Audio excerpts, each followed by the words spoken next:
This is EXTV. Today we chat with Jointpop from Trinidad and Tobago and chat with them about their latest album, From Trinidad With Love and more. So hey everyone, this is Sooklal of Extra Time TV and I'm joined with the legends, Jointpop. So guys, this is a big show. We haven't had one in a long time of this stature. Collective Soul is a global band. We all know this, but we're going to speak about the local guys. So what can we expect from your set tonight?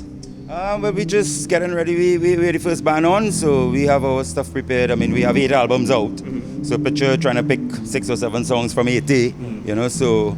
But we have a nice tight set from different albums, the latest, the one before, right back in time. So, you know, we're going to have it nice, man. Okay, 8 albums. You know, a lot of people don't know this. So where would one need to go to get new music, purchase new music? Where would one go? Yeah, well, in these modern times, online is the key. So, I mean, we're talking iTunes and all digital platforms. And then on all the social media have stuff too. You know, we even have the new album out on vinyl. You know, it's the old school vinyl album is available from a label in Texas. So, yeah, so it's all out there online.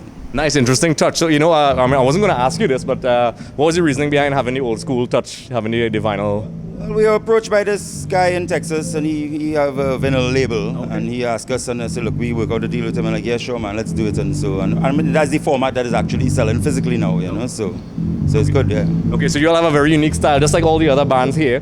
You mentioned some new material. Tell us about the new material. Well, the new album is called From Trinidad With Love. I mean, we write topic things, you know, we deal with a lot of Trinidad issues and so on, and worldwide views, but we tend to deal with a lot of Trinidad issues and so on, and we just like to make noise and confusion with it, you know, so it's classic rock and roll stuff, man, yeah. Okay, so in terms of influences, you know, everybody has their particular influence, a particular style. What bands, you know, for both of you, I'll ask both of you this, you know, which bands really stick out for you guys individually? So I'll start with you first. Yeah, heavily influenced by the Pixies, Radiohead. Good choice. I think that's my main influences. Okay. Yeah. And you?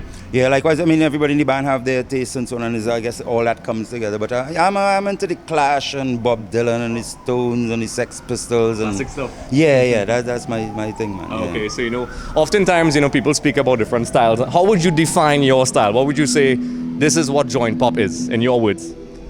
We just say it's rock and roll, man. I mean, we just touching on the whole history of rock and roll.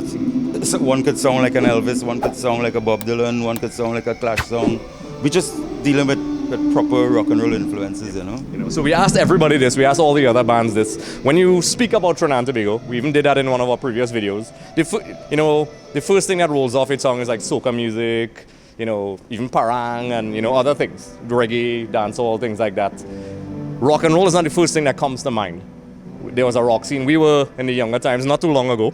We were there. We used to go to all the concerts. We went to Anchorage and so on.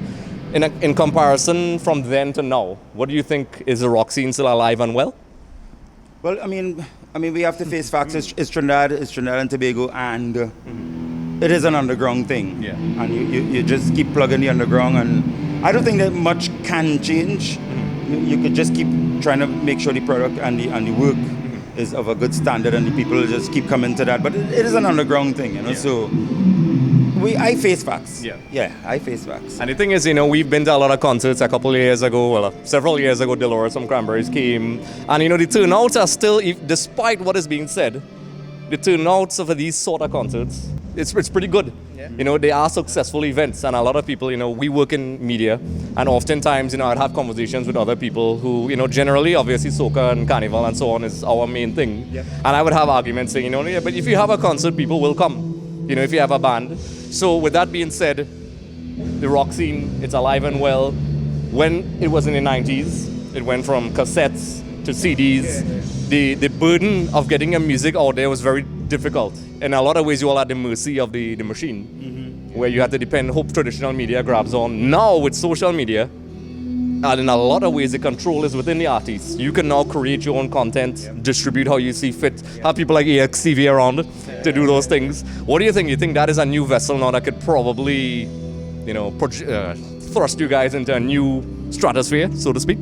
Well, Damon knows about them things. Yeah, I think social media, I'm not a big social media person, so I'm quite anti-social media, to be honest. But it will, I think it has its place in the music industry. It will never be how it used to be. I mean, when we started, it was on the very end of what music used to be and how music was distributed, and now we are into a totally different realm. You know what I mean? So, but we use it. It works for us. So. Yeah, I'm guessing we're from the generation that made that transition from pre-internet to social media. We all have our grumbles about it, but it's an interesting tool. It's exciting. In a lot of ways, babies of this digital era. Yeah, my son just put Instagram on my phone 2 days ago. What is this like thing? But the band has Instagram, but the bass player runs it, so I'm now trying to learn it and so. But yeah, man, it's definitely important, and but as you say, it's a vehicle to life. It's a new tool, and you know what? Yeah. We're trying to make use of it. You know, there's a fun question we actually ask everybody. This is from a global scene. Tool recently released an album, and it, cameraman, you could correct me if I'm wrong, I think it knocked Taylor Swift off the charts. What are your thoughts on something like that, a band like Tool, that I still listen to? That's one of my favorite bands. We know their style, it's very dark and hard, very different, and they just came out of nowhere and knocked somebody like Taylor Swift off the mainstream. What are your thoughts on that? It's good to see. I mean, I have no problem with Taylor Swift, come to think of it. Thank you. But it's good to see that a rock band could still make that sort of noise. I mean, you're talking that is pop royalty. Yeah. There's only a certain few top the charts, right? So for a band like Tool to come and do that, that sends a statement out that rock is still alive and so on. Well, I think the mystery of Tool is what drives Tool. And the mystery, they haven't... the pre-release campaign was they also haven't been out for years, you know what I mean? So I think... So what I'm saying is the mystery of it, and that built its own hype to knock any pop star out. Yeah, and that is why I asked, because Tool is such a very niche and unusual band, especially now. Like, I'm a fan of Rage Against the Machine, and I remember a couple of years ago on the X Factor, they released Killing in the Name of, and they won at that particular point in time. They came out of nowhere. So it shows that the scene, even though it may not be as we remember, and that's why I still have, hope for the rock scene and so on, because I think it's alive and well. But before we go, we know you guys have a sound check to do. What message do you have for your fans for this set tonight? We just want people to come out and have a good time, man. We're about a good time. Yes, we're dealing with social issues and so on, but we could dance and dig it. So it's all going to be cool, man. It's all going to be cool. Anything else for your fans? No, just drink and be merry and have a good time, man. A man of few words. So we did this to everybody. We asked them to throw a little freestyle for us for something, a couple seconds. So is there something, any song that you want to just throw at us? Hui! Lyrics like that. Love it. So guys, good luck tonight, and we'll be in the crowd. Congratulations for all this longevity, and we will definitely be in the crowd tonight. All right, guys.